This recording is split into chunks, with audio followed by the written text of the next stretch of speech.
The SEAL mantra, "The only easy day was yesterday," is a powerful reminder that the pursuit of growth demands consistent courage. It signifies an unyielding journey where discomfort is not an anomaly but an expected companion. Throughout my journey, particularly during my time in BUD/S, they instilled in us a distinct form of resilience, embracing discomfort as a path to growth.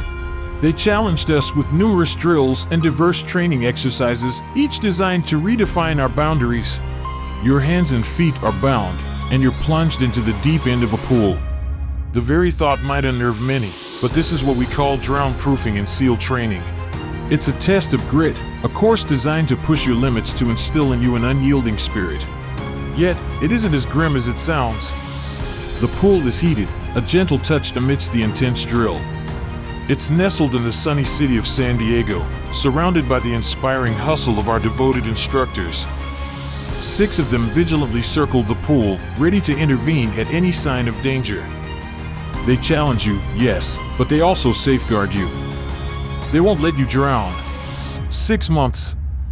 An intimidating stretch of time, teeming with colossal challenges and countless trials. Yet, the secret to navigating this journey isn't found in grand strategies, but in simple, bite-sized goals. The enormity of 6 months was too daunting for me. It loomed like a mountain, steep and unscalable. But I found my way around. Instead of fretting over the summit, I focused on the very next step. I broke down the journey into palatable morsels. If I could just make it to breakfast, that was a victory. If I held until lunch, that was an achievement. And if I managed to repeat it the next day, it was proof of my resilience. This approach wasn't just a strategy, it became a philosophy that guided my entire career. No matter the task at hand, I always laid it out meticulously, breaking it down into manageable parts. The secret was in taking one step at a time, focusing on what truly mattered. Everything else, all that didn't warrant immediate attention, was gently set aside. Instead of being overwhelmed, I created space to concentrate on the task at hand. Interestingly, the greater the pressure, the smaller the bites I took. Indeed, I've been in countless situations that were harsh, grueling, and downright dreadful. Yet, each time, I found solace in this simple philosophy. I treated each hurdle not as an insurmountable obstacle, but as a challenge to be tackled bit by bit. I've been in numerous adrenaline-pumping gunfights, instances where tension ran high and spirits dipped low. Amidst all the chaos, a glance to my left or right would reveal my comrades, their faces lit with laughter, bantering amidst the madness. And in those moments, a sense of camaraderie and a dash of humor made the unbearable bearable. While some recount stories of contemplating giving up, for me, that was never an option. Quitting was a thought that never crossed my mind, not even on the toughest days at BUD/S. Yes, there were days that were excruciatingly difficult, days that tested my limits. But to quit? No, that was not part of the plan. Every minute was tough, every second a test of endurance. But I always found inspiration in the instructors. I would look at them and think, if they can do it, so can I. There's nothing they've achieved that I couldn't. Interestingly, it wasn't physical incapability that caused many to drop out, it was the choice not to persevere. Many simply quit, deciding not to face the challenges, despite being physically capable. When you break it down, it all comes to a matter of choice. The choice to stay, the choice to endure, the choice to conquer.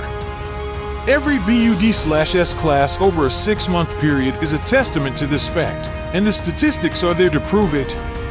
Over a 6-month period, each student runs an equivalent of a mind-boggling 1,627 miles.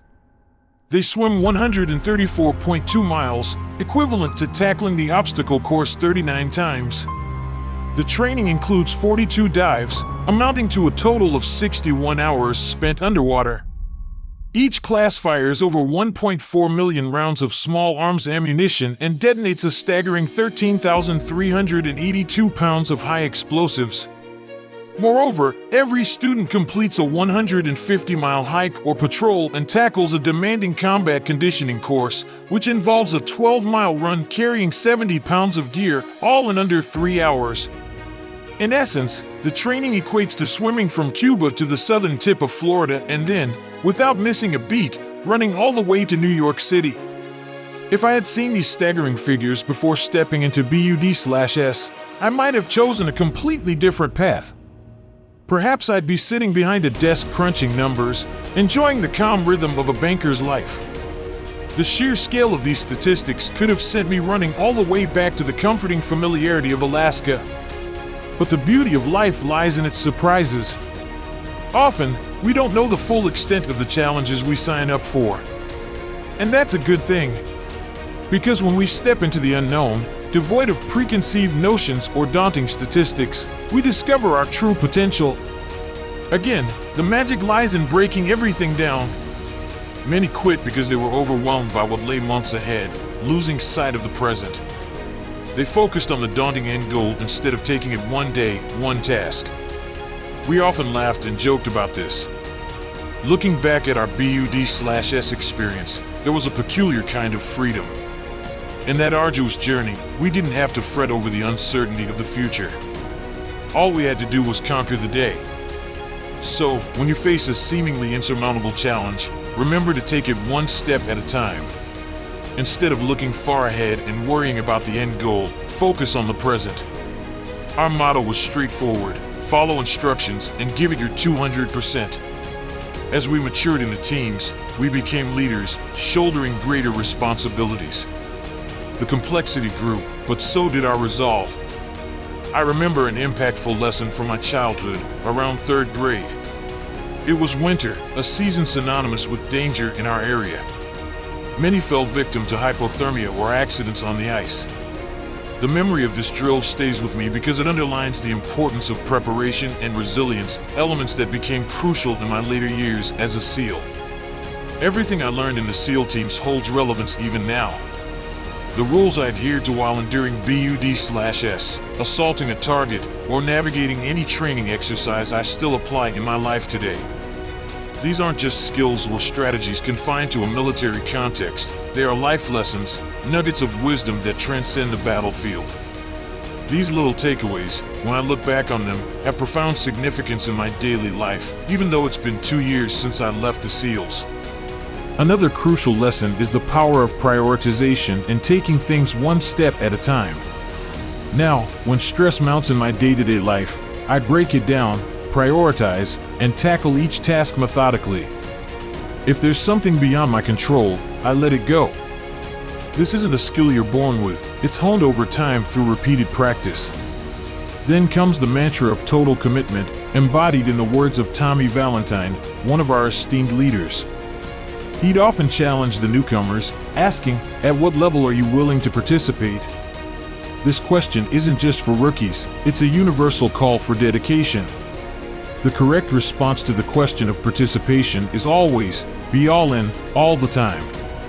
This applies to every task, whether it's sweeping the floors or tackling a high-stakes operation.